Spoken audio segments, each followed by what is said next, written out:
back at the dumpster. Today we have Matt Lane from House of Gains. We're going to talk to him today about some entrepreneurship in his business. So, Slim, you want to start off having questions? Oh yeah, man. How did you get started on your fitness journey? So, how family friendly is this? Like, I'm just sorry. I like to. Well, we edit a lot of we it. can You edit it out. Okay. So I grew up in kind of a chaotic household, and I always took to like sports. I was Okay. never good at them though. So like I was not. I played soccer when I was a kid. I can't run and look up at the same time. So you know what I mean? Like it wasn't like I was good at any particular sport. But when I was in elementary school, my family went through some chaotic stuff, and I kept getting into fights in school, and they put me in wrestling. So then I loved wrestling. I always have. I think it's a great sport, especially like I always wanted to play hockey, but we didn't have money for that. Wrestling, you literally just need shoes. Like you Right. just need shoes, and like the headgear is usually provided for you by the school. So it was a very good way for me to get in there, get all that aggression out. And then as I got older, I got into, I kind of floated in between sports. I tried to play football, not tall, can't run, can't remember stuff. You know what I mean? Like I'm not that smart. So like football was never really a skill for me. I was also really short in high school, and I was thin. I think I weighed like, because I was in wrestling during the winter. So I was always like on the lighter side. I don't think I broke 140 until my senior year of high school. So like I was always pretty like frail. But I did always love, I was never really good at wrestling either, but I really liked the weight portion, like the first time we went into there. So then when I got out of high school, I got into a decent amount of trouble, and sort of floated around a little bit between here and North Carolina and Maryland. And when I came back to the area, I got really into, I was just like, you know what, I'm going to clean up my act. Got really into going to the gym and started doing personal training. And it was just something that I did because like the fitness, like just working out in general has always appealed to me. So like it wasn't necessarily that I wanted to get into the fitness industry.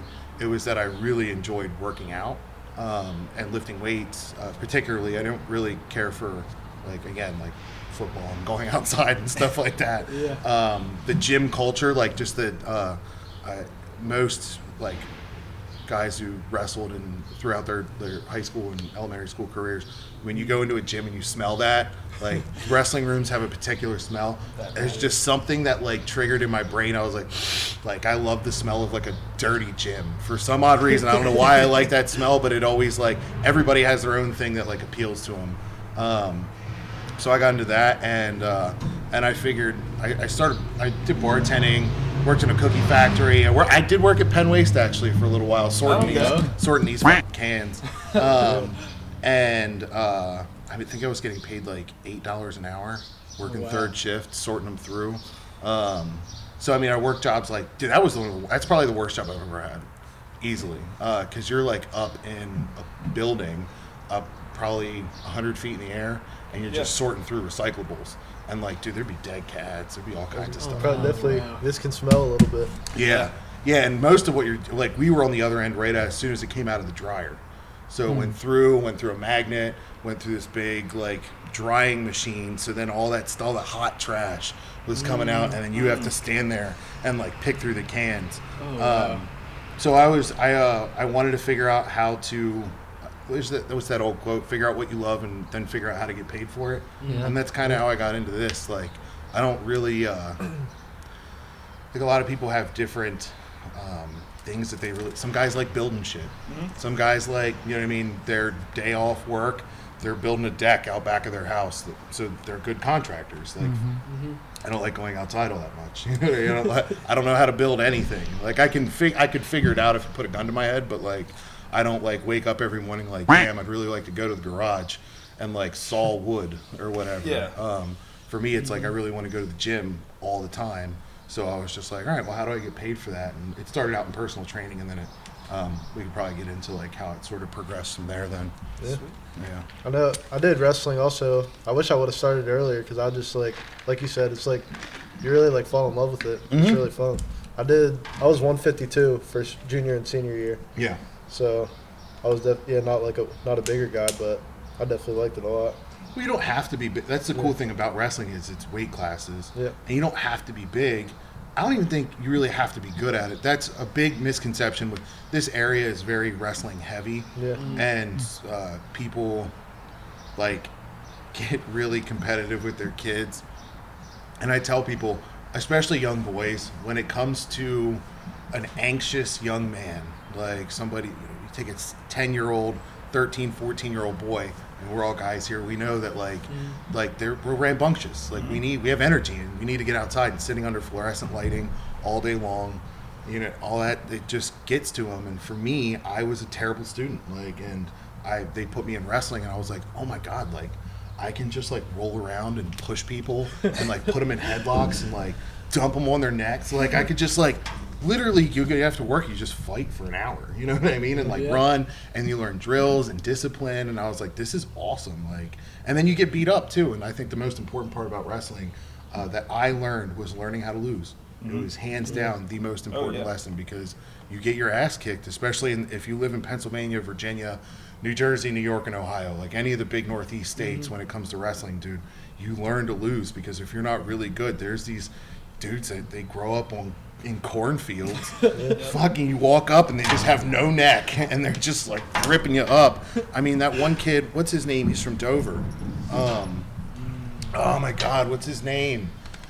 He was like number one in the country there for a little while in his weight class. High school? Yeah, and then he went into college. So I think he went to Penn State, didn't he? Yeah, and he wrestled for Penn State, and he got into a bunch of trouble. I think he got like drunk and fought a cop or something like that. Wow. I believe that he is a coach up there at Penn State or something like that. Yeah. I'm not I gonna know Bo Nickel, but I don't know. Yeah. Nickel, yeah.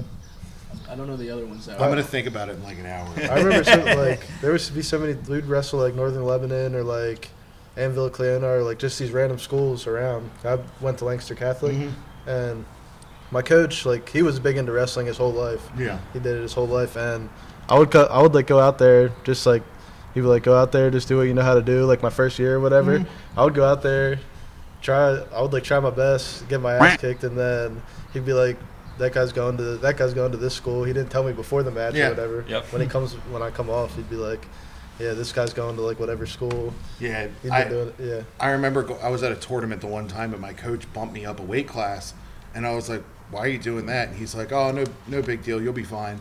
I went out there, and this dude just slaughtered me. I think I was done in like 40 seconds.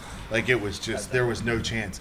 And I walked back, and he was like, yeah, I had to bump you so I could bump another guy up, like, because I knew you weren't gonna beat him. Like, so I just sent you into the buzzsaw.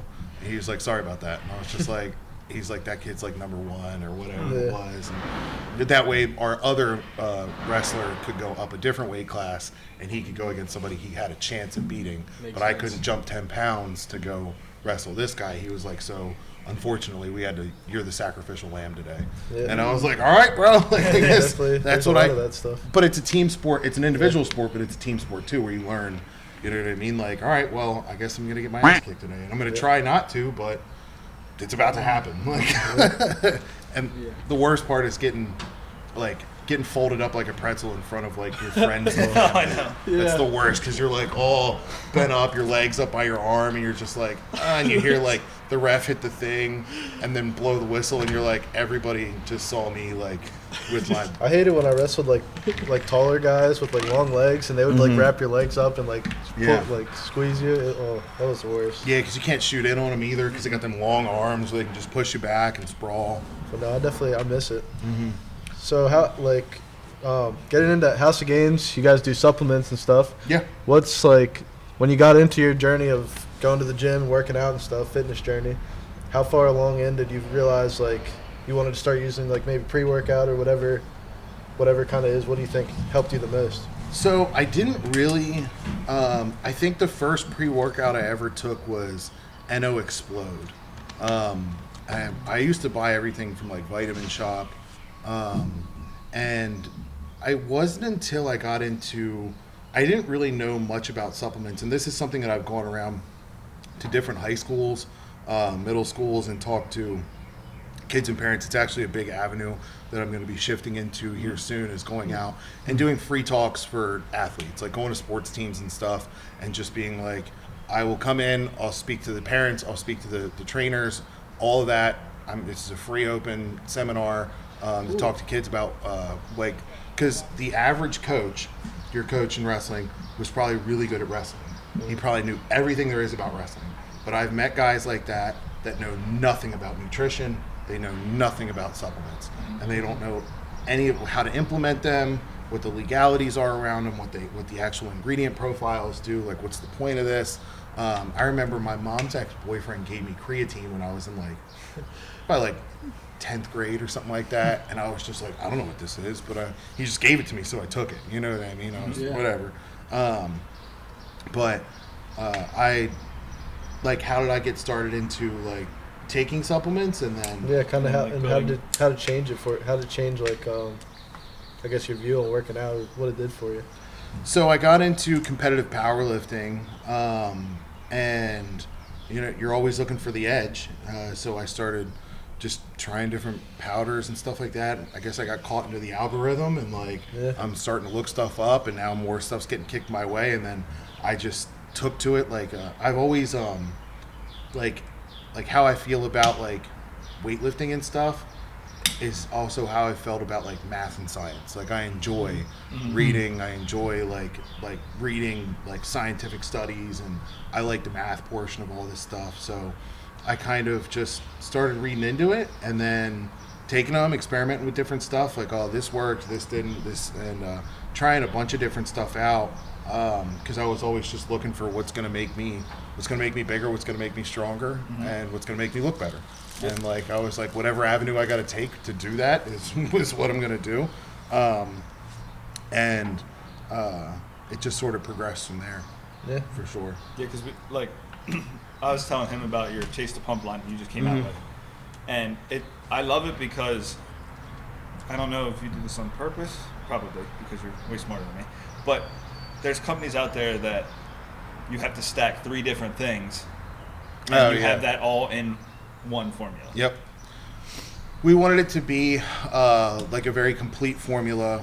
We wanted it to be stackable in a sense too, the stim and the pump have the same ingredient profiles. So if you wanted to have a huge pump but no stim, you could just take the non-stim. But if you wanted to take get the full pump but cut the stim in half, you just half scoop each container, and then the ingredients work synergistically. So it was really I came up with it with the customer in mind.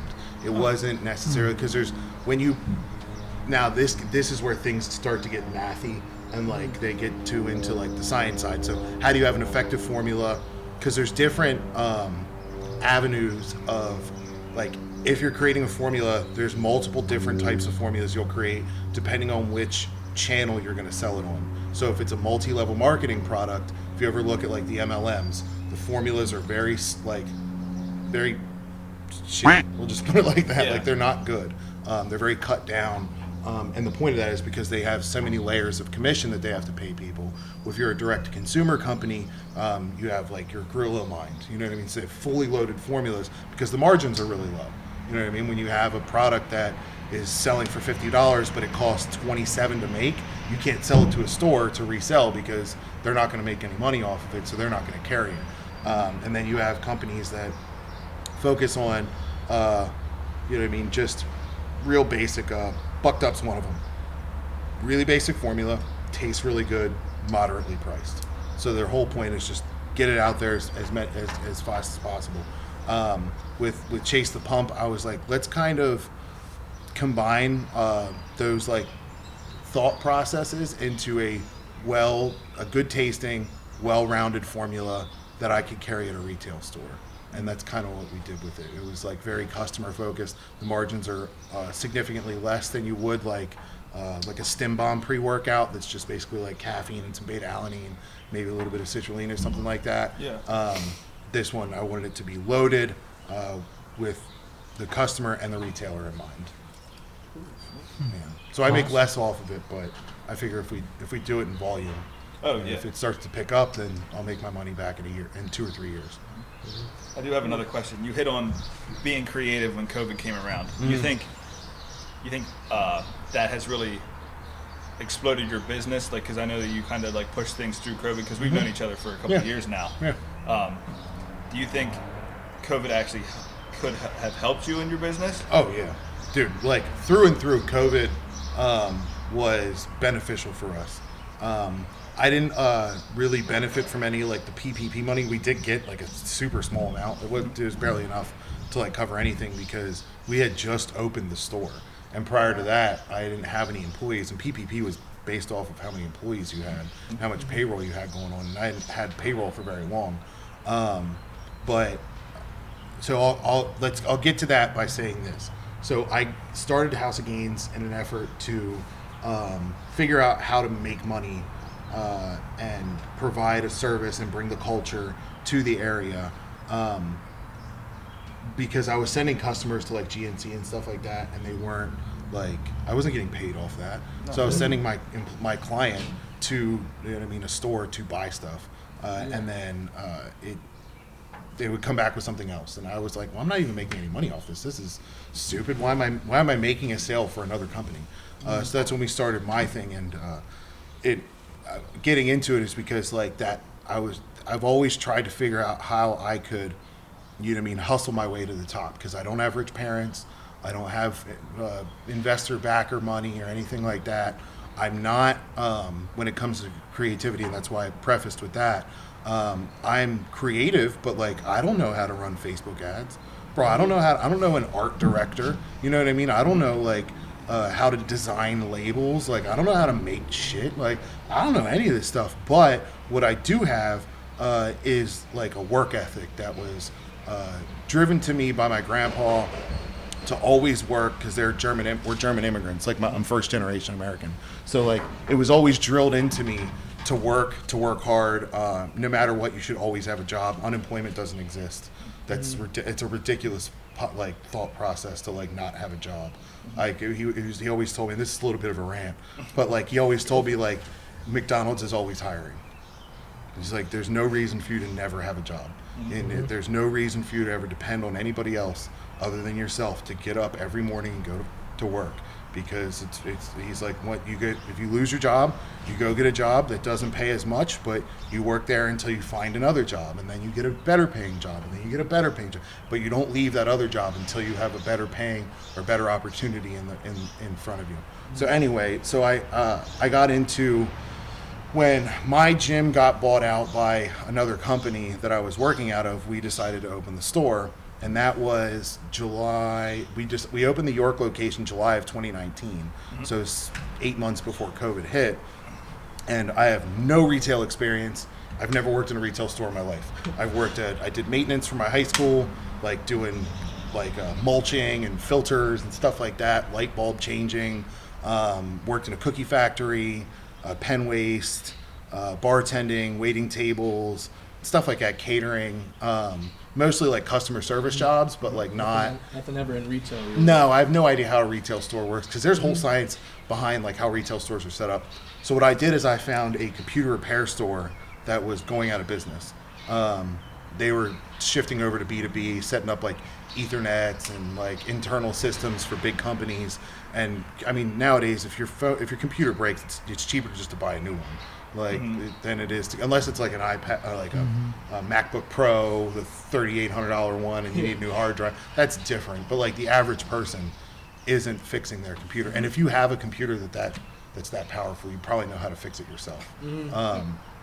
So we bought out their lease, and for like, you know what I mean, an agreed upon price, and I just sort of like put everything in there that I had as far as product goes, and then just like open the store.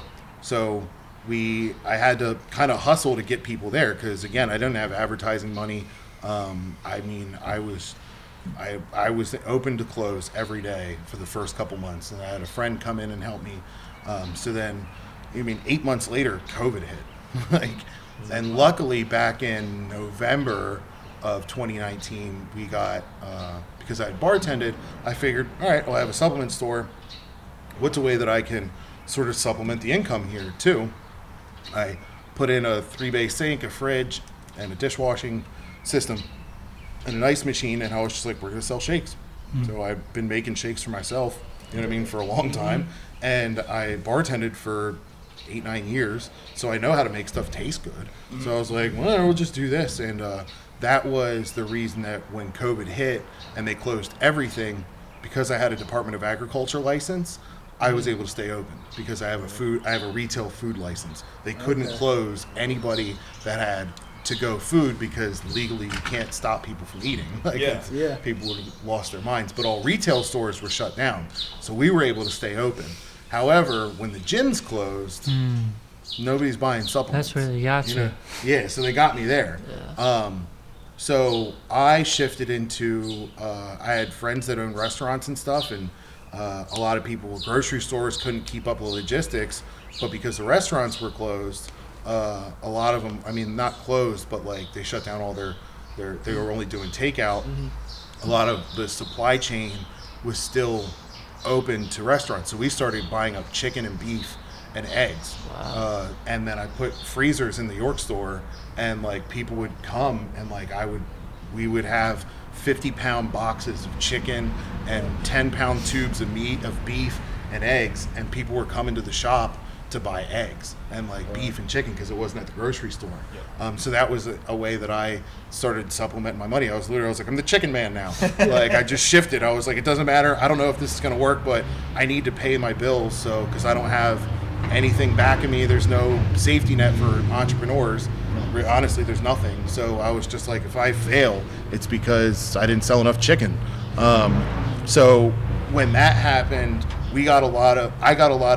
I feel like I got a lot of street cred from people in the area, because York's, you know what I mean, it's a blue collar town, and I feel like I got a lot of street cred for that, because they're like, this dude's not gonna give up, like, and that's like what I've tried to push to people. Like, I'm bullheaded, bro. Like, I'm not quitting at this. I got nothing else going on in my life, so like, this is what we're gonna do.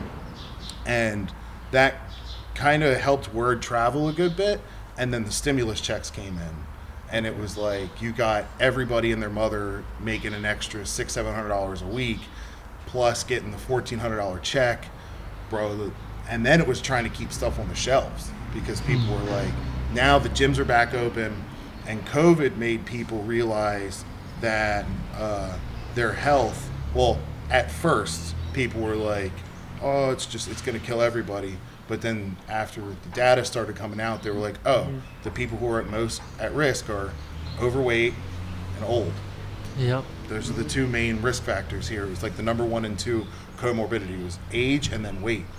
So people realized that if you're out of shape, like there's a really high probability that this will kill you. So we had a lot of people desperately coming in, trying to learn how to get into better shape, because they're like, we're gonna die, and I'm like, there's a high probability of that. So then the fitness industry started to really get a hold of the more health conscious people that were coming in, and because my company is not, my employees are not commission based, so like unlike some organizations where the retailer, like the floor person is gonna sell you a product based off of what commission they're gonna get. We don't do that. It's whatever is best for the customer. And because I set that policy in place prior to when COVID came around and people were coming in to ask genuine questions about their health and well-being, they knew that they were going to come in and get an honest answer, because I have no interest in selling you a product you don't need, and neither do my employees. So like, there's no motivation there for malfeasance. So they were able to come in and get an honest opinion on whether or not they should buy this. And sometimes I'd be like, nah, you don't need it. Like, and they're like, really? You're gonna not sell me something? I'm like, I'll sell it to you if you want, bro. But like, I'm telling you, it's unnecessary. And 99% of the time, actually 100% of the time, everybody's like, I appreciate that answer. You know what I mean? And some guys would be like, I'm still gonna buy it anyway. And I'm like, whatever, dude. Like, I told you don't need it, but you know what I mean? I'm not gonna slap the credit card out of your hand either. Yeah. The whole COVID thing, really, I think it did wake a lot of people up, myself included. Like, I realized I started going to the gym end of last year, a lot this year, like consistently this year. Yeah. How important do you think the gym is for your mental health and stability? Because I found that I have to go to the gym now, or I'll like feel some type of way. Yeah. How important is that, do you think? Oh, so dark side to COVID, when they shut the gyms down, I lost 3 friends during COVID. There was more than that to drug overdoses, but particularly 3 guys I know. One was really close, and then the other 2 were just sort of like acquaintances. One was a really close friend of mine. When the gyms closed, dude, it destroyed his mental health. There's guys like me. That's why I mentioned like getting into wrestling at a young age. I was an angry kid, and even as a young man, like into my early 20s, I was an angry dude. And there's something about like going to the gym and getting that all out, because I feel like when you have stored energy, all right, so you take a truck and you put it in first gear but slam on the brakes, all right, and then slam on the gas at the same time. Eventually that motor is going to blow. All right, I look at young men the same way. We are flowing with testosterone. Everything's changed as far as 10,000 years of, you know what I mean, evolution. People don't work in artificial lighting until like 60 years ago. Air conditioning didn't exist until 60 years ago. Like all these things. So you have people that are now compartmentalized when we're really supposed to be outside doing the shit that you guys do. You're supposed to be out here throwing things around, moving stuff, because that's what gets that energy out. It's got potential energy, has to have some sort of outlet. And when they closed the gyms, man, it really twisted people's brains up. And I mean, across the bodybuilding world, I can't tell you how many dudes killed themselves. Like, I don't know if we have to edit that part out. A lot of times the YouTube algorithm won't let you talk about things like suicide. But and this is Men's Mental Health Month, is June. And it's incredibly important that people understand that, because they'll talk about like toxic fitness culture, especially in men, because it's very narcissistic to take pictures of yourself and like stuff like that. But they gotta also think that like maybe those dudes are doing it because like they have really low self-esteem, and this is how they get out of it. You know, and say me particularly, like I had really low self-esteem my entire life. I still have like that body dysmorphia, where I'll be like, dude, people be like, oh, you're getting bigger, and I'm like, You don't tiny. see it almost. And meanwhile, I can't fit in a normal car. You know what I mean? When I get it out of my wife's car, I'm like, and then I'm like, God, I'm still so small. You know what I mean? We should have got you a different chair. Right. So, like, the gym is, if I don't hit the gym 3-4 days a week, I am, my wife will tell you, like, I am uncomfortable because I have to do something, and because I don't like doing a lot of outdoorsy stuff. That's where I get all my outlet is. And I think a lot of people realize that now, how important taking care of yourself is, because when you have a positive outlook on your health, you'll have a positive outlook on your mental health. And when you're able to get out stored energy, stored aggression in a controlled environment, that's why they have those like rage rooms. You know what I mean? Like, I mean, you guys can come here and just toss things around. Fuck, whatever, it's a scrapyard. Who gives a shit? Just go out here with a hammer and just break shit if you're mad. But like in the average person's day to day, I remember when I waited tables, and I went back and you get some people that are just real pieces of garbage that you wait on and just talk to you like you're scum. And I went back and I remember pulverizing a box of fries. Like, I went back into the freezer because it's cold and it would calm me down a little bit. And I remember going in there and just, I don't know why I lost my shit one day and just fucking teed off like Mike Tyson style on a box of fries. And my manager came back and he was like, "Are you all right?" And I'm like, "I'm good. You know, I'm good now. Like, the box of fries, not so much, but like, I'll pay for them if you want me to." But he's like, just, you know what I mean? Just go back. Don't kill anybody, please. Like, yeah, my wife has told me plenty of times, like, you just probably should go to the gym. Like, Yeah. just, like, and it's the weirdest thing, like you said, with mental health this month.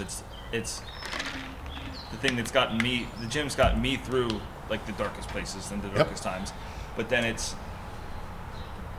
just, when you're not into that routine and not in it, you're just kind of not there mentally either. yeah. I wanted to touch on, you said about, I would say you guys do a lot of customer service. Yeah. You go in, you talk to Cody, you talk to all your other guys, and they're not going to feed you a line of crap. Mm-mm. They're not going to like, and we're trying to do that too. Like we're up front with everything. If you watch our videos, we're up front with all of our pricing, all of our stuff. I mean, so are you guys. And Todd, he went out. Was that last week? That you went out and talked to kids in school. So we're trying to do the same thing that you are. So we're trying to get out and show kids things. But what I wanted to get to is, a lot of your guys are younger. Yeah. And you're 20. Yep. He's 21. 20. 20. Yeah. He's 20, and I'm 27. So do you think that the younger age helps you a lot with that too, or do you think it's kind of...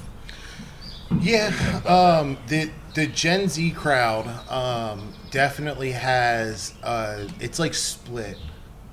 You have half of Gen Z that is... They know what I'm talking about. Half of them are insane and don't want to work and anything like that. But there's a pretty big part of Gen Z that honestly is really involved in fitness. Now, some of that's rooted in narcissism, which is cool. You know what I mean? Like half of adult, like half Gen X, millennials, the rest of us, we're all rooted in it somehow. I hate when people try and say, "Oh, it's not narcissism." No, dude, it is. Like, and it's cool. That's what motivates you. That's fine. But with the younger guys, like they really want to. With my company particularly, one, fitness has become popular amongst a lot of Gen Z guys and girls, whatever. But the guys that work for me, Gen Z has also become really popular with entrepreneurship. It's very common for younger guys to want to start their own businesses now because a lot of the legacy companies are failing. A lot of we're finding out that you can actually make money working for yourself, and you can make your own rules and have individuality and stuff like that, which is one of the reasons I do this.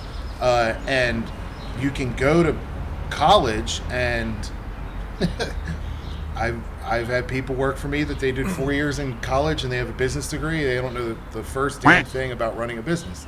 They know what a business is. They know how businesses interact, but there's no practical application for any of it. I remember I had explained how taxes work and regulations and filing permits and all this other stuff, all the boring that comes into going and running a business. And I think one of the things with having those younger guys is they're more open to learn what it's like to own a business. They also have I don't want to say someone to look up to, but I've been told that before by younger guys. They're like, it's really cool to see somebody who's, you know what I mean, a decade older than me that's really fucking out there doing it and doing it correctly. And they're like, how do you, I've gotten interviewed by college students and stuff for their papers, and high school students. I did an interview with him for one of his business classes, because they're just it's cool to meet somebody that because you see things on TikTok, you'll see a dude who's yeah, I own a Lambo, you know what I mean? What's that guy, Ty Lopez? He's look at my fucking Lambos, bro. And you're just yeah, that's cool, man. How did you get there? Because I don't know how to own a Lambo. And I have to explain to guys yeah, dude, the Lambo thing, that's all fake. You know what I mean? Most of those guys, they're all fake. They're renting the Lambos. You know what I mean? Buy something, they just want you to buy their $19.99 service, and then they honestly probably do own a Lambo after they sell enough $20 ebooks to people who don't understand that ebook's not going to get you there. Going out and doing everything face to face is what actually makes you money. It's what grows your networking. Networking is how you make money. It's not just, you know what I mean, posting one video isn't going to do shit. Just doing this isn't going to do. But if you go out and you're going to the schools and talking to kids and honestly shaping them while they're young into understanding that you know what I mean, there is a life out there for you, and you do have to work for it, but there's other stuff that you can do. You don't have to go and get, you know what I mean, a degree or something like that. You can go out and just get a job. Did you always want to, would you say as a young, coming up, did you want to own your own business, or did this kind of just, no? No, I never wanted to, I always liked hustling. I always liked the thought of you know what I mean, turning a dollar into two. It's always been cool to me. Investing has always been cool to me. Like I said, I'm a numbers guy. So sitting back and looking at spreadsheets and graphs of stock market influxes and 100-day, 50-day moving averages. Like Yeah. that shit, like I love it. Yeah. For some odd reason, my brain enjoys It that. traps you almost. But when I was younger, I actually wanted to be a politician. Like I wanted to. I mean, I went through phases. Everybody does. When I was in middle school, I wanted to go into psychiatry. Then when I was in high school, I was like, dude, I really want to be a politician. I don't know why that was my thing. I did the model government and stuff and went and talked to different politicians. And what stopped me from wanting to do that was the guy asked me if he's like, how do you feel about kissing ass? And I was like, I'm not good at it. He was like, you'll never do well in this.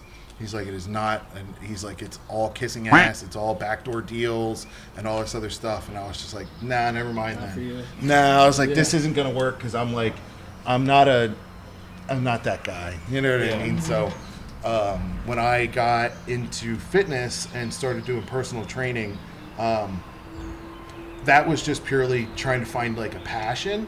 But it really came out. When I started House of Gains, I was in school for physical therapy. So I wanted to be a doctor. That's what I wanted to do, because I was like, well, personal training it's not bad, but it's so much grinding, it's so much scheduling, it's so much on your own. I was like, if I ever want to have a family, it's a really hard gig to be a personal trainer and try and have a family, because your hours are all over the place. It's appointment dependent. And then there's no guarantees. You get a recession and you're the first thing to go. Oh, yeah. The moment somebody, I had, I don't know how many clients be like, hey, I can't afford you anymore. And I'm like, but we're only halfway through your program. And they're just like, and I'm not the kind of person that would make people sign these long contracts. They'd have to buy their way out of LA and some of these other corporate chains would do. If somebody tells me that they're like, hey man, I can't do this anymore, I'd be like, just, you know what I mean? Whatever, man. Let's just finish out the ones that you paid for, and we'll go from there. And if you want to come back, cool, we'll work on that then. But I wanted to be a doctor prior to doing this, because I knew that I would go to college and I would get a really good job and it would last me my entire life, and nobody can ever take, the one thing I'll say about education is nobody can ever take it away from you. Once you have it, you have it. My wife's a teacher. She's always going to have that teaching degree, all three of them or whatever. She has 3 teaching degrees.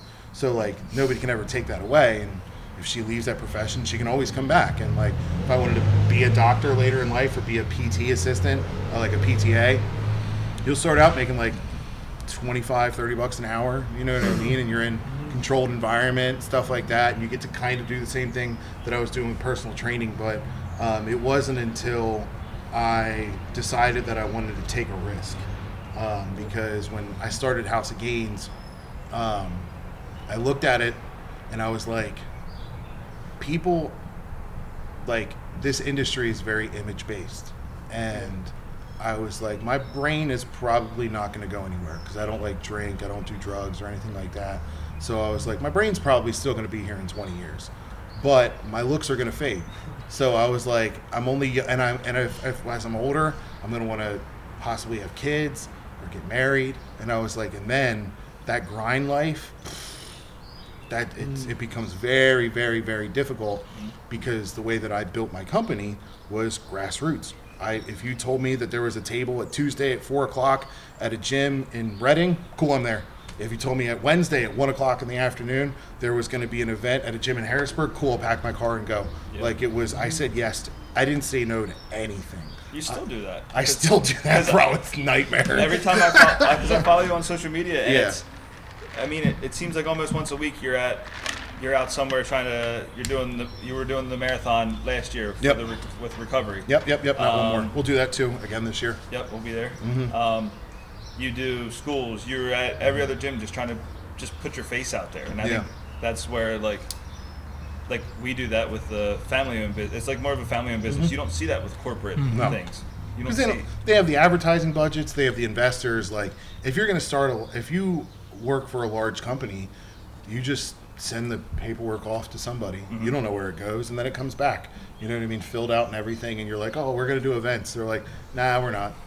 Because they have the advertising budget and the skills to be able to just grow the customers in a different way. And family-owned businesses, independently owned businesses, a lot of times we don't have those resources available to us, or honestly the knowledge to do those things. Like, we're just getting into, I'm just learning now. I've owned House of Games for like 5-6 years now, like learning what a drip campaign is, and like learning what these email marketing campaigns and how to run CRM files and all that other stuff, like legitimate, not just like on a spreadsheet.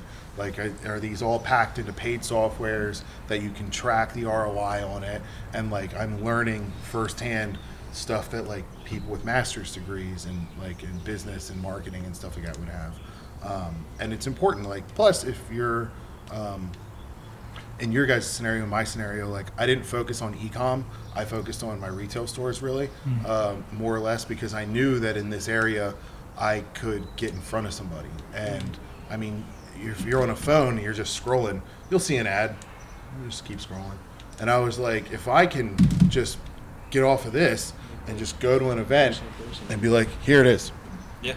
And they hold it and they touch it and they know it's real.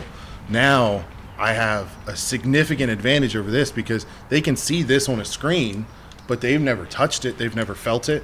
And I was just like, all right, well, I have less competition in front of me here locally. And I have the ability that to be there personally.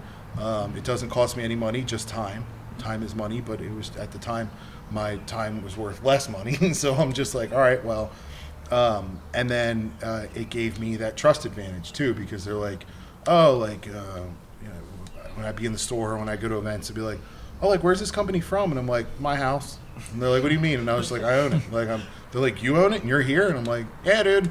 Like, because like I don't have anything else to do right now, so I'm here. Like, and I want to promote the company. Yeah. So that was that's always been you know what I mean. The goal is to get out there and get in front of people. I think it's like what we've learned. It's like really authentic, like coming just from, like coming from the owner and like the one who started it. Like when you start building relationship with like people around, they're gonna want to work with they're gonna want to stick with House of Gains, even if something else is maybe not as cheap or like whatever it is. The relationship is like really what matters. Yeah, because they want to be a part of that too. Like they want to be a part of the hustle, and they know. Like, I mean, I have, I've gone to order stuff, and paused because I didn't know if it was good or not. You know what I mean? Or I've waited to buy a stock or something until I found out whether or not one of my friends did. You know what I mean? I'm like, did you buy that? And they're like, yeah, it was good. You know what I mean? You're like, oh, cool. So like a lot of the times, like. You're going based off of like referrals and from a real person, and that's where like the marketing stuff is going to change again back to I firmly believe this. AI is going to drive people off of their phones. Like, I am 100%, now not everybody, but there is a large part of the population that this is already like most people are going to hate this already. Like, I hate this thing, and I run my company from it. I run my entire life off of this. But it's getting to the point now where, like, AI is going to get so good that people aren't going to believe it anymore. They're not going to believe anything they read. I saw, like, these like, you saw the photoshopped pictures of Trump getting arrested, like, where he's, like, fighting them off, and he's, like, boxing a cop. And you're like, bro, these look real. Like, and then I just saw, like, some other Photoshop ones this morning, and of like, I don't know, I'm like, oh my God, those look like really, really real, man. And like, I've worked with ChatGPT and all that other stuff, and written descriptions and articles, and it's crazy how good it is. But it's scary because like eventually people are going to be like, bro, I don't trust anything I can't touch.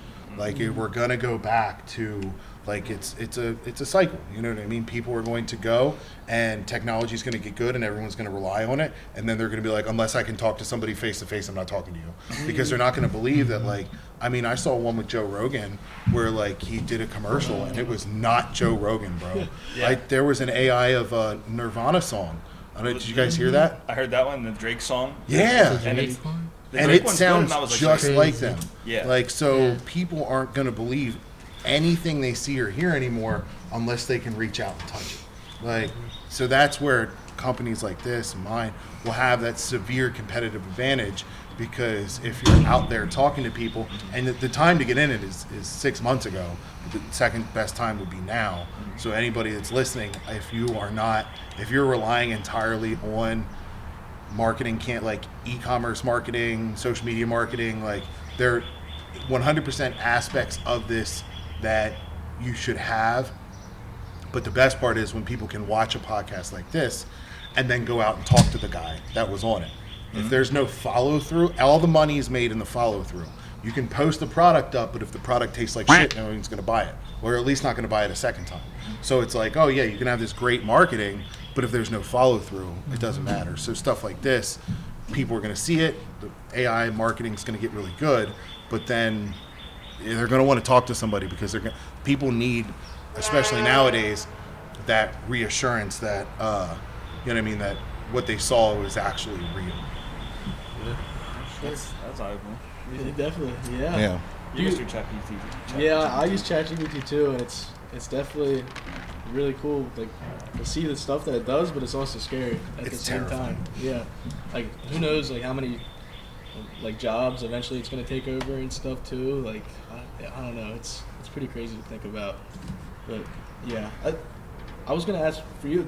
Do you like doing like social media stuff now? I saw you had Instagram. Mm-hmm. Do you plan on doing that more as it goes on, or do you think like you said also that you want to keep it like real with the person on person thing too? Mm-hmm. So how do you like balance that? So I have significantly upped to like my content game. I just hired a guy to help. I built out like a little studio in my office to be able to record videos that I can then send.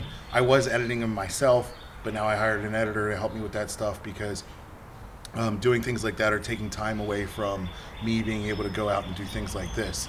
It's very difficult to do both, and I want to expand my social media stuff. But at the same time, I need to be able to be in person too. Yeah. So it is like a delicate balance that like to be able to do both, kind of burn the candle at both ends. But where internet, like where AI is going to get terrifying is with the GPT stuff, where you said that it's because if you don't have the content to produce, there's no follow through anyway. So I have to keep doing social media stuff. And then, like, once I blow up on Instagram, if I ever do, that'd be cool. Then when you go to an event, then people can shake their hands. Like, we had that Sean Corrida come out for that event. So, like, we had a guy that's on the internet. Only people have like 600,000 followers. Have only ever seen him on a TV screen or on their computer or on their phone. And then they get to come out and meet him in real life, and it's this aha moment. That's what I wanted to be able to do for people, is like to bring in these icons and to be able to meet them in person. That's the follow through. But the first thing you have to have is the social media, because if they don't know who you are, they don't give a shit when they meet you. You know what I mean? Because if I go somewhere and like, I experienced this, especially the first couple of years, I'd be like, "Hi, I own House of Games." So like, what the fuck is that? Who are you? You know what I mean? Why is this meathead talking to me? Why is this dude with leather hands standing here buff for no reason? Like trying to sell me protein. I don't care, dude. I go to Vitamin Shop. So I had to build the social media content where AI is going to get very scary with, especially with social media, especially with websites, is they can, what we have access to is very limited compared to what the companies do. ChatGPT is free. OpenAI is free. So imagine what they're paying for on the back. That's the shit that they let us have when they talk about like GPS technology, like being able to do stuff from your phone. Bro, they've been able to do that since the 80s. You know what I mean? They could put a Hellcat missile up a camel's ass back in 2000. You know what I mean? As opposed to now, like that we're able to get like some of that type. So what's scary is, you can give prompts to the AI to code. It can build a website. They even had one hire a TaskRabbit to get past the CAPTCHA codes. So like when you have like, are you a real person? Like, so what they would do is they would create an email address. It would send an email. Here's the bank account to route it to. hire this person. Hey, go on this website, sign in with this information. When it goes through and it gives you the captchas, can you click on this, this, and this? And it's a computer giving the prompts to the TaskRabbit to go through and file these, so then they can get past the wall, so they can get in. You know what I mean? And now that they're in, now the company or the computer system can build an entire website. All right, so hypothetically, if I was going to start a supplement company with AI right now, I would say, now you have your target demographics. All right, so your people that you're going to go after. The people that I go after, mostly men and women ages 18 to 40. That's my target demographic. I know that based off of my data. So if I was going to go after, let's just say, women, specifically moms, age 25 to 50. All right. Now I'm going to say, put in my prompt, this is the type of content that I want to create. You go over, you make an image. All right, so I'm going to create, because there's pictures online of people that don't exist. You know what I mean? Like, you can create them very easily. I would say right now, create a guy in his 20s that works at a scrapyard, you know what I mean, that probably likes Morgan Wallen or some shit. You know what I mean? Like, so they would give him a camo hat and like some scruff and a cutoff, you know what I mean? It would literally create you. You know what I mean? I'm assuming you like Morgan Wallen. I don't know. How can you not? Yeah. So what's going to get scary is these websites are going to be able to create these fake profiles, generate fake images, fake videos, fake voices and everything. Then they're going to be creating textual content, video content that's directed specifically based off of 70 years of marketing research that it can access like that would take me months to read through. They can just pull it right up and say, all right, so the algorithm for a mom ages 25 to 50, they like XYZ. So the content, the colors that they like are usually they like washed tones, you know what I mean, like lighter colors, things like that. They don't like neons, they don't like, so those marketing tactics are going to be softer colors, softer palettes, more rustic industrial and stuff like that. So they're going to put that in there. That's what the whole theme is going to be. Then they're going to create content. So you're going to have a lot of stuff that's motivational, that's emotional. That's the context that it's going to create the content for. What are they going to be? They're going to be inspirational. It's going to be feeling. You know what I mean? So then they'll be able to create all these contents. Then they say, all right, cool. Prep. What types of products do these people buy? Type it in. These are the types of products that they buy based off of market research. Boom. They're going to say, all right, so get these. All you have to do is put the formulas in, send it to a contract manufacturer. Boom, contract manufacturer creates the product. You send it to, they'll send it off. They can design the labels on AI now too. So now all that stuff, boom, boom, boom, send it over to the people. And you just have one person that can essentially just be like, cool, done. And then it runs itself. Like, if you know how to set the systems in place, AI is going to get fucking terrifying when it comes to stuff like that, because on the other side, it can manipulate people too. You know what I mean? Because now it knows, if I know what you like, I can manipulate you into doing something. Yeah. Like, if you know somebody's end goal, it's not hard. It's just like if you know that somebody's end goal is sex, what do? You manipulate them. You show some skin. You know, to make them laugh a little bit. Like, there's things like that you can do. So AI is smarter than all of us, so it's able to manipulate those things, and that's where it's going to get super terrifying. Sorry about all the doomsday stuff, guys, but that's why a lot of people are going to turn back to stuff like this, because they're going to be like, dude, I don't even think that person's real. Like, I don't even think the person I'm talking to is like a real human being. Like, No, that makes sense. It's crazy to think about, like, what the future holds for us, really. Yeah. Yeah, dude. It's coming fast too. I feel like It's really Couple of- quick. like 10 years from now, who knows? 20 years. I know, talking about your event that you had like a couple weeks ago. I was there, and like I got one of the mango smoothies. It was amazing. Yeah. And just hearing like the story, like that's starting the smoothies and shakes and stuff kept you in business over COVID. So hearing the story behind that, it's just like pretty cool.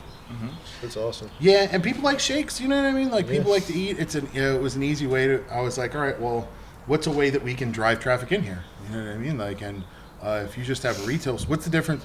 I get on Gary Vee a little bit because like he does the yard sale stuff and like tells people he's like, just sell your house and live in a car and yard sale, go on eBay, sell coffee mugs for $200. I'm like, bro, it doesn't exist. Like, I know that you say it and you've done it, but like you're also Gary Vee, so like you can go to a yard sale and argue with people over a quarter or whatever, bro. But like the amount of time, anyway. But he does say stuff like I followed because everything is self-taught. I have like not self-taught. I learned it from somebody else via YouTube or audiobook or something like that. When he says, in reference to like retail stores, gyms, and other companies, like even what you guys are doing right now, you have to have people have to have a reason to go there. What's the difference between me and Amazon? The experience that you get when you come in my store. So the aesthetic that I provide with like, how I set the store up, the aesthetic that I have with the employees that I have and the way that they're instructed to talk to the customers, and the products that we carry as well. And then things like the shakes, you know what I mean? That's a destination point. So you have to give people a destination point, or what's the difference between you and anybody else?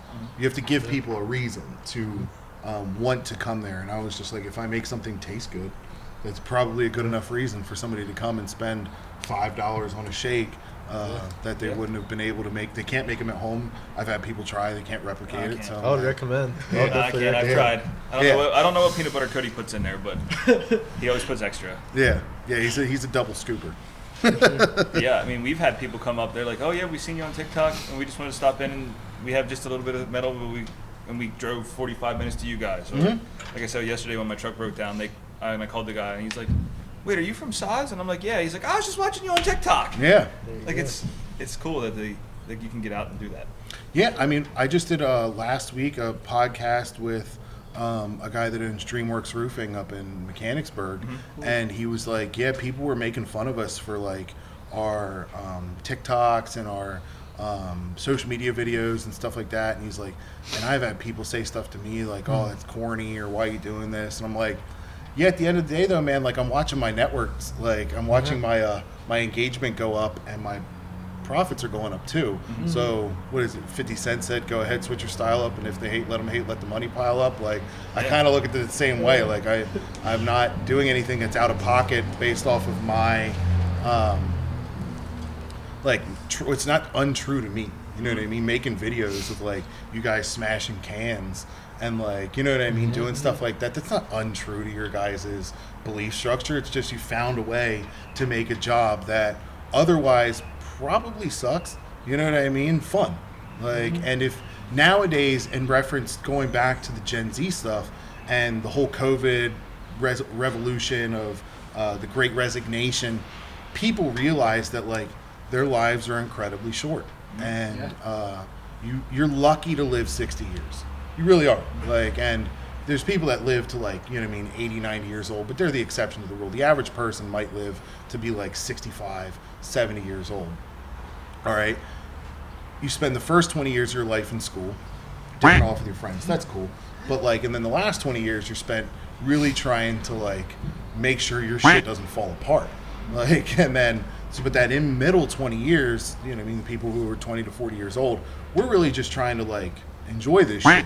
You only have like an able body for so long. Once you get older, it starts to hurt all the time, bro. And people realize that like if they're gonna work somewhere, they want to enjoy it. And if they want, now people are getting into from the customer side, because that's the employee side of things. The customer side of things is, do I want my money to go to these people? In all honesty, like when I mean, you're seeing it with like cancel culture and different things. I see you guys got some Bud Light cans in here. Drinking something. Yeah, still people are still drinking it. You know what I mean? I don't know how blue this thing will be in a couple months. Their sales are down horribly, but people are they are more consumer conscious, and they want to know like where is my money going, and that's why like stuff like this is important. Because they're like, all right, well, I know that if I sell my metal here, that it'll go to like that. The company will make more money, the employees will make more money. They'll be able to do more things like this. Like this is unheard of in a scrapyard. You know what Yeah. I mean? Yeah, for Like, sure. so And we're on 2 global magazine covers, or is it nationwide magazine covers? I know the one was, yeah. Yeah. see, that's The awesome. one's Lancaster, just Lancaster, but yeah. Oh yeah, the what is the Lancaster News? Driving Driving Chambers. Lancaster. Yeah. And people will see stuff like that and be like, that's where I want my money to go. Because people are now more conscious of like how these corporate overlords really own everything. And when they get a chance to be like, you know what, I will, it's really hard for me to take credit for House of Gains, even though like I'm the guy who did it, you know what I mean? I'm the guy who showed up and did the work. But like my supporters, my customers are the people that built it.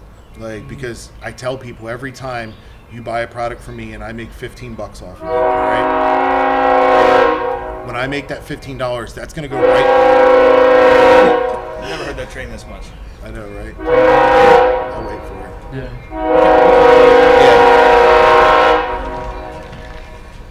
There's a second one apparently. But yeah, I they don't guess. usually go through that No. much. Yeah, when people are able to like look objectively, like where does my money go, and they know that like in my situation, they know the guy that owns it, they know the people that work there, and they're like, all right, well, if I want anybody to make money, I want it to be this guy, and because like we always try to do charity events and give back to the community and things like that, drives or whatever we can possibly do. Because people are more conscious about stuff like that. They want to know that their money's not going to go into some corporate hedge fund that's going to fund politicians that hate them, you know what I mean, Yeah. or go overseas to a company that doesn't exist, that's all a shell corporation or anything like that. They want to know that it's not just going in the pockets of Wall Street, because nowadays people are like, I mean, not everybody, but there's a growing section of the population that's like, nah, like if I got to pay $2 more to know that it stays here, then I'm cool with that. And I'm the same way. Like if I know that if I have to pay $2 in the convenience, like I just found for some of my smoothie stuff, a local company that sells a nationally known product that we use as an ingredient, and because that I was previously buying from a large distributor. So I found an independently owned company out in Lancaster that's a distributor for it. They actually got it to me 50 cents a unit cheaper, which if I buy, I think, I don't know, 700 units a month, I save an extra $350 off of that order. Every month, that's what that comes out to almost $5,000 a year that I'll save by ordering from these guys. And I know that the owner lives in Elizabethtown, and he owns that company, and they donate a ton of product overseas, like to malnourished kids and stuff like that. They send like pallets of water and stuff like that. So I'm like, cool, like I found a way that I can get my product cheaper, but even if it was the same price, I would have got it from them. And they provided me a better service, because when you go with local guys, you know that like you're probably going to get a better service, because like in my situation, like, bro, I got to see you at the grocery store. Like, like if I rip somebody off, York ain't that fucking big, man. Like I got to show, we're going to the same gym. Like, so if I rip somebody off, like, it's not like this isn't New York City. This isn't Miami. This isn't, you know what I mean, Algeria or anything like that. I can't just disappear. Like, our kids go to the same school. Like, we're going to see each other at baseball games and shit. Like, so, yeah, that's where that comes in for sure. Makes a lot of sense. Yeah. I don't know. Usually, the way we like to wrap it up, I don't know. Do you? Well, Mason kind of gave our ages around the table and stuff. Put yourself back in our age. What would be like some advice, either personal or professional? What would you kind of say for us? Looking ahead. If I was, say 20 years old? Yeah, just getting into your 20s, starting out your professional career. What's some advice? It's a tough question for sure. There's a couple things for sure. One, if you're under the age, if you're any age, but especially when you're in your 20s, compounding interest is king. Understand that if you even put it in certain bank accounts and let it just grow, don't blow always keep a safety net and let it compound, because 20 years from now you're going to be like, damn, I'm glad I did that. That's number one. Financial illiteracy in this country is insane. Like the fact that people don't learn simple financial protective skills, defensive skills, offensive skills is terrifying. I didn't learn them. I learned them on my own. Yeah. The other is, as a spin-off of that, when it comes to time. If you're 20 years old, you have so much time ahead of you. It is unreal. Hypothetically, you live to 80 years old and you're 20. All right? That means your entire life times 4 is how long you have. Yeah. Your everything you've ever experienced, your first kiss, your first bike ride, your first, sexual experience, your first hamburger, your first trip to the beach, your second trip to the beach, your third trip to the beach, your fourth trip to the beach, your first job. Like, you have that entire 20 years of your life from when you came out of your mom to where you're at right now. That's a long fucking time, dude. And to think that you have More of those. 4 more of those. 4 more of those to go. 3 more technically to Pretty go. wild. You got 3 of your entire life. Take your whole life, and you have 3 more of them left. Don't be afraid to delay of delayed gratification, because I don't think in terms of, I have short-term goals, but everything I think of is where is this going to get me 5 years from now? You know what I mean? Where is this going to get me 10 years from now? What's my 20-year timeline on this? Like, so I genuinely always try and think, is this going to, is this short term, is this 30-day thing going to help my 2-year thing, my 5-year, 10-year, 20-year, 30-year timeline? So younger guys, don't be afraid of that. And above all, I would say, as a reference to mental health in this country, especially for young men, because I feel like young men are definitely, I don't want to say a disenfranchised group, because that's not the word I'm looking for. Lost, maybe? Or? A lost generation. We have a lost generation of young men, and we have for a while now, because men are losing their primal purpose in life. Our primal purpose the entire existence of humanity has been to protect, hunt, kill, gather. You know what I mean? Like, that's what we're supposed to do. And now we're like, what the fuck, am I supposed to do a podcast? You know what I mean? But like, because my insides don't say podcast. Like, my insides are like, chop wood, kill a buffalo. Like, so now I'm like, all right, well, if you're young, especially if you don't have kids, if you don't have to pay for a house, if you don't have, like, if you can live at your parents' house, fucking do it. I don't give a shit when anybody says, like, when it comes to, like, oh, he doesn't have a house, like, on his own. Like, if these girls want to say shit to young men, like, about, like, oh, you don't have a Bugatti, oh, you don't got a 7-figure income. Those girls are trash anyway. Catch me in 5 years. Right, yeah, catch me in 5 years, bro, I'll have my Bugatti then. But I tell people, like, in that position, and you can take time to authentically find who you are.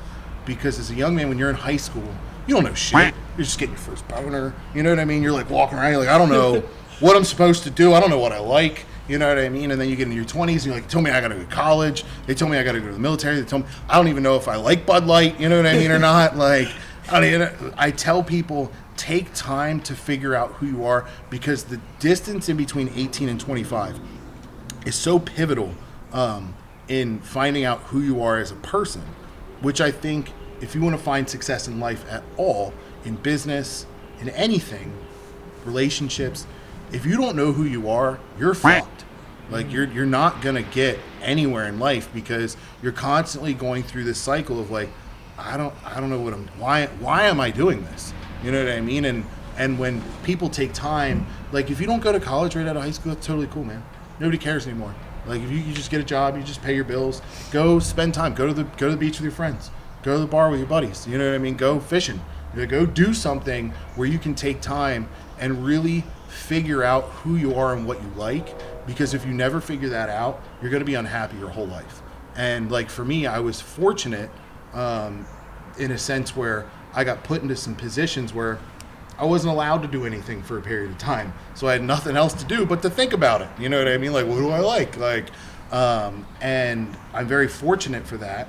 And that's really what I would suggest to people is really focus on a long game first, and figure out how to be true to yourself. Because when you're true to yourself, everything else falls into place. With what I do, I've had people be like, oh, like this dude's a meathead. And I'm like, yeah, dude, and I love it.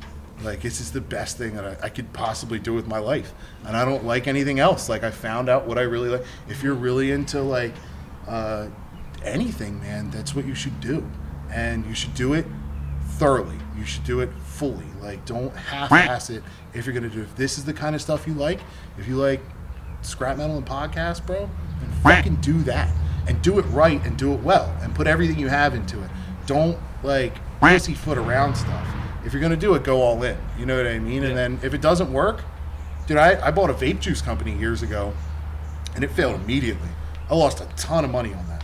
And, you know what I mean? I also don't know shit about vape juice. I don't vape. So, like, I fucking absolutely should not have done that. Like, and I learned in a very expensive lesson and in a category that I didn't have any business being in. You know what I mean? But I had to try it. And that's a lot of the things is definitely try experience stuff. Like, there's the one thing, there's a couple things that nobody can ever take away from you. One is your education. Once you know something, they can't take it away from you. They can take your clothes, they can take your house, but they can't take what you know, and they can never take your experiences. So, like, if you have the opportunity to do something, and even if your friends say it's stupid, even if your parents say it's stupid, like, and you have the opportunity to, like, follow through with something that, like, genuinely tickles your soul, and you're just like, bro, I want to try this. You know what I mean? Then try it. And if you fail, there is no way. The poorest people in this country, I want to look at the camera when I say this. The poorest people in this country live better than kings did 200 years ago. You can literally not work in this country, get housing, phone, health insurance, you can get medical care, you can get food, you can get driven places, and you don't have to do anything for that. You can fall flat on your face in this country, and you could still eat. You still have a place to sleep. You can still go to the you know what I mean, and get food and get medical care and stuff like that. They have to treat you. You know what I mean? Yeah. Is it the best care? No. Is it the best phone? No. Is it the best housing? No. Is it the best food? Probably not. Like, but you'll still live and you'll be fine. So that's what I tell people in this, because the safety net is so huge that, like, if you're not taking risks, you're fucking up. Like, you're absolutely fucking up, because it doesn't make any sense not to, because the net is there. Like, you're not going to go anywhere. I mean, you could, and in a sense of, like, if you could, if you failed right now, I'm pretty sure, as long as you're not like a total, like, dickhead, like, as long as you're not like a real scumbag, and you try something, say you want to start a business, all right, and it doesn't work out, and you're broke, pretty sure that as long as you're not like a really shitty person, you could call your friend and just be like, hey, bro, like, I know, like, Mason, man, like, I fucked up, and, like, this business failed. Can I crash on your couch for 30 days? And I'm pretty sure he'd be like, yeah, it's cool, man. You know what I mean? Because as long as you've got friends and you treat people well, it's really hard to end up completely assed out. Now, if you're a drunk dick, like, and you treat people like hell, and you're not like a good human being, like, yeah, then you probably shouldn't take many risks, because the chances of, like, somebody, like, when a guy comes and they say, like, things like, you know what I mean?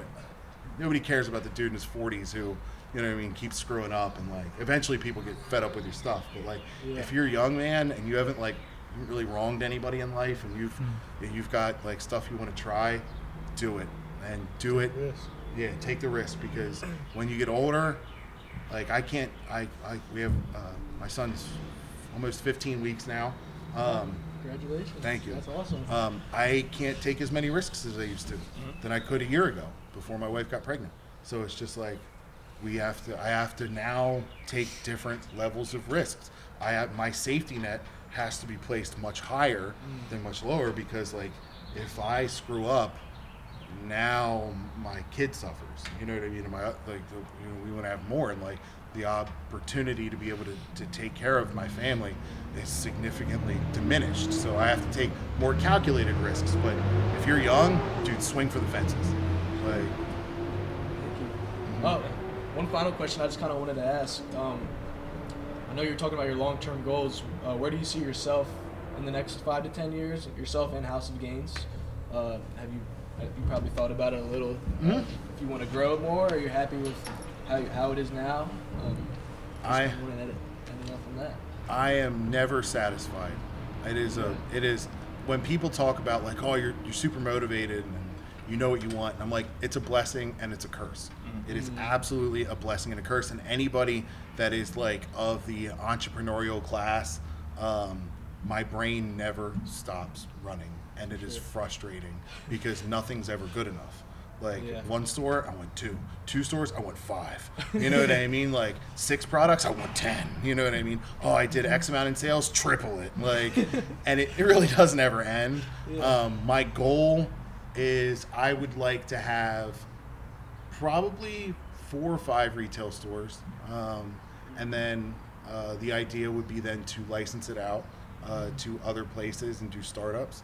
I would like 4 or 5 of my products specifically into distribution channels, into multinational companies. So I would like them in. We're working on getting them into Australia and the UK right now.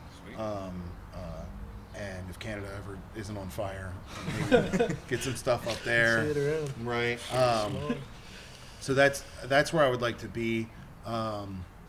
It's definitely 5 retail stores. I'm hoping you and Jesse just make a gym. I've always wanted to. It's the issues with that, man, is it's location, and it's so cost. It's so cost like capital intensive to open a gym, bro. If you don't have $250,000 in cash, good luck. It's not going to do well.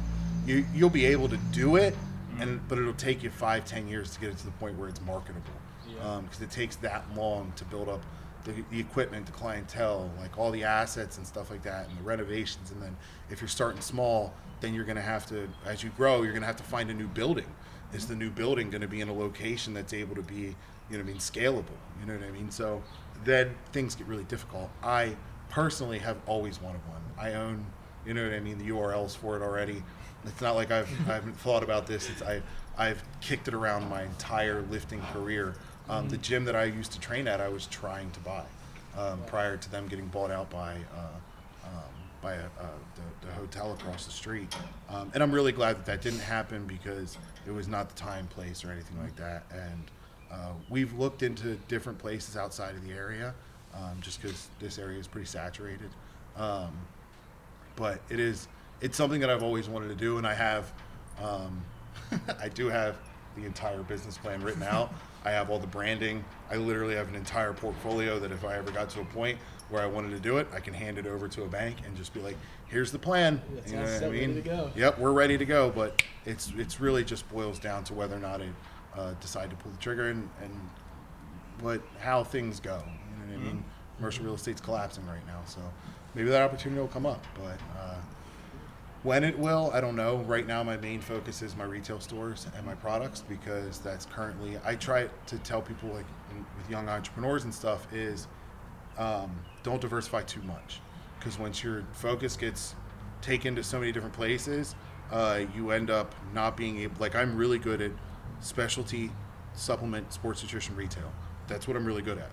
So I don't want to divert into something that would take up all my capital, all my attention, because if I'm dumping all of my money into something and taking $1 million loan, I have to pay attention to that pretty heavily, which means the thing that I've worked on for the last 6 years is really going to suffer.